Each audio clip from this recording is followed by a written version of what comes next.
Welcome, humans, and any celestial body else out there listening. This is Curious Minds, Infinite Answers. I'm your host, Courtney Christine Koskin. This podcast, simply put, is a mix of human curiosity and how, with the help of AI technology, curious minds can get the answers we seek. Let's get mind-bending and plunge deep beneath the surface of our everyday thoughts. Let's begin.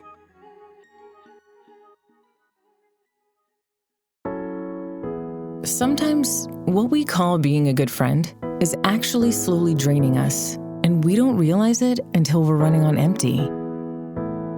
If you've ever walked away from a conversation feeling heavy, drained, or just off, even though you were just being a good friend or being there for your partner, this episode is for you. Today, the question is, are you offering your empathy or surrendering your peace and energy? Knowing the difference between being a safe space for someone and being a sponge for their unresolved chaos is essential to our mental health and well-being. This episode is specially designed for all the empaths out there, those who feel things deeply, who are often the go-to listeners because they're the ones who hold space without judgment. The fact is, we could all use a little refresher and talk about the toll that it takes. And don't think the empaths are getting off that easy.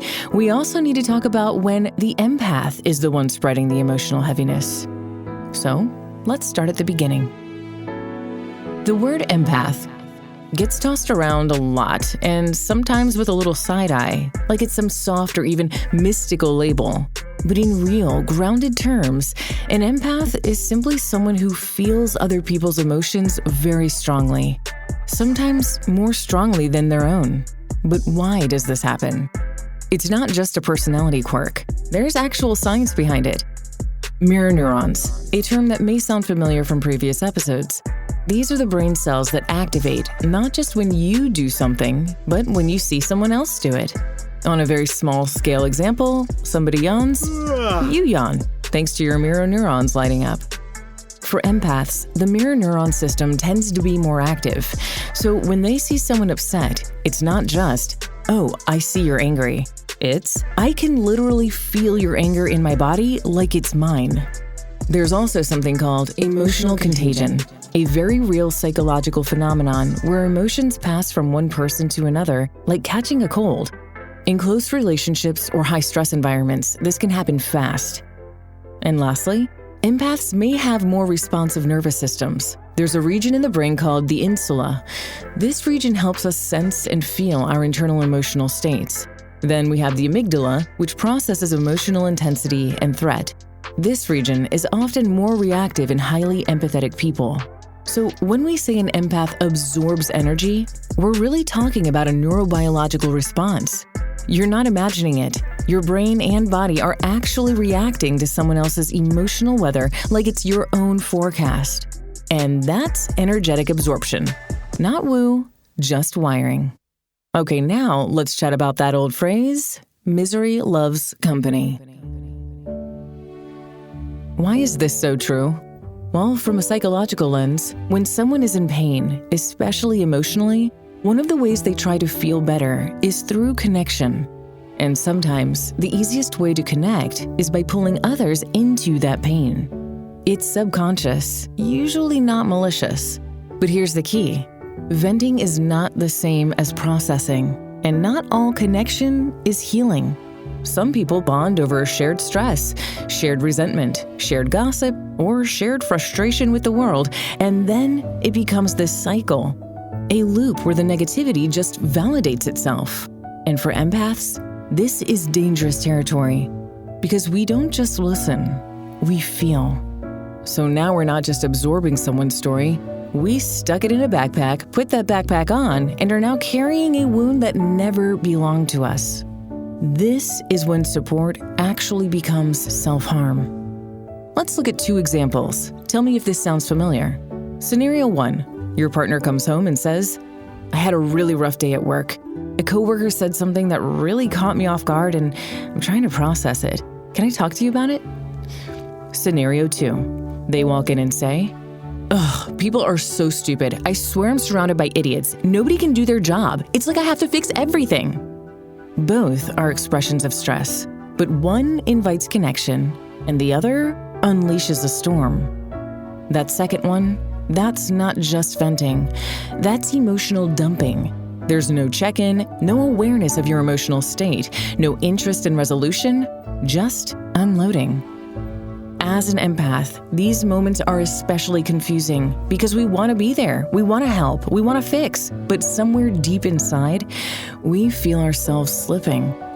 The empath may start to feel mood swings, irritability, exhaustion, or a strange sense of heaviness you can't explain.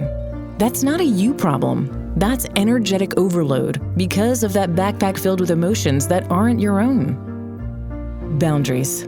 If you're not aware of yours, you can become a container for other people's emotional debris.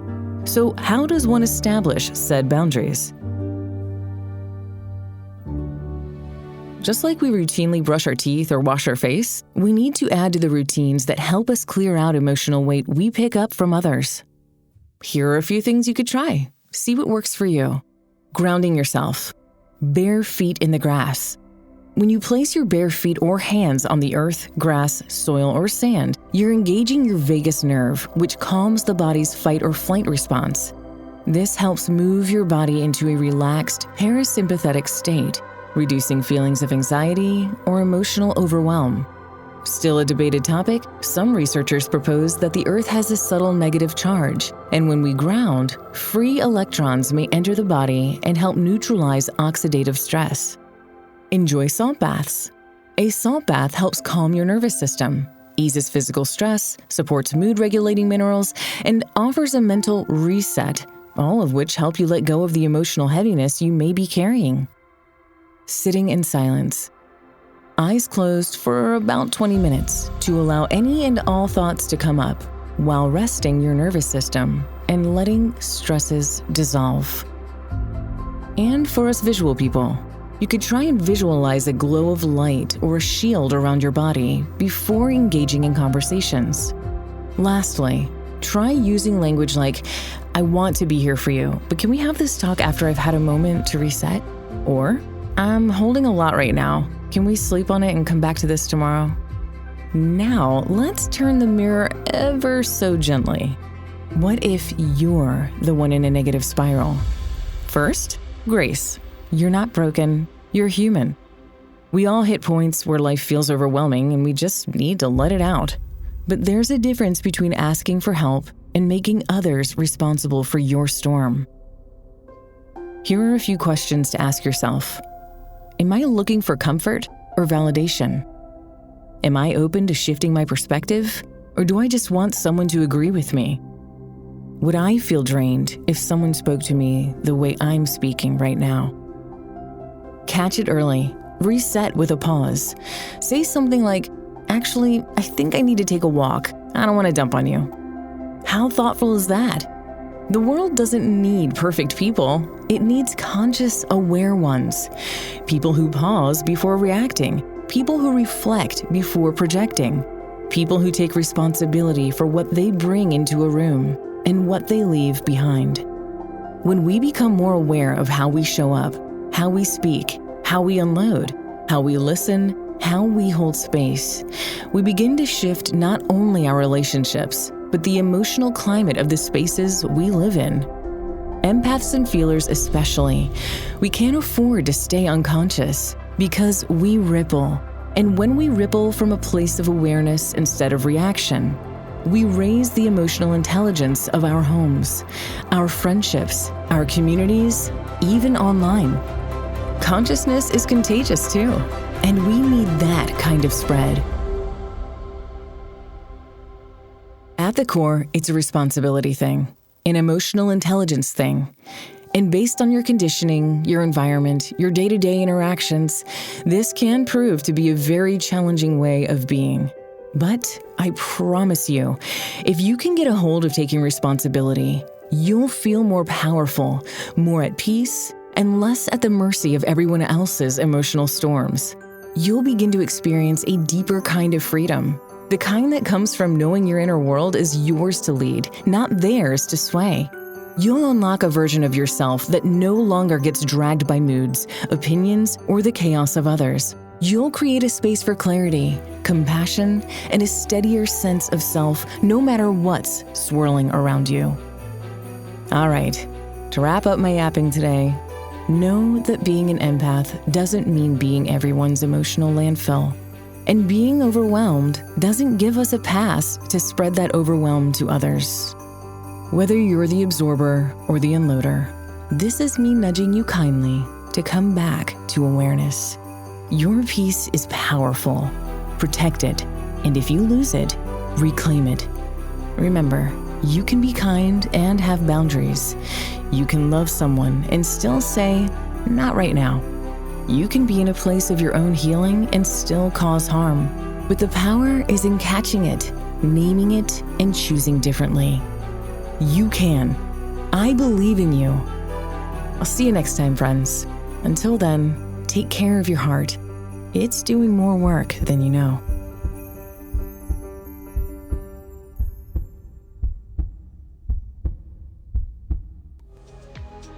Thank you for tuning in to Curious Minds, Infinite Answers. I'm Courtney Christine Koskin, and I hope you'll join me for next week's episode as we proceed down the path of curiosity and discovery, uncovering various topics along the way. If you have any comments or want answers to your burning curiosities, drop me a line in the comments below. Until we meet again, find the good in the world, and if you can't find it, be the good.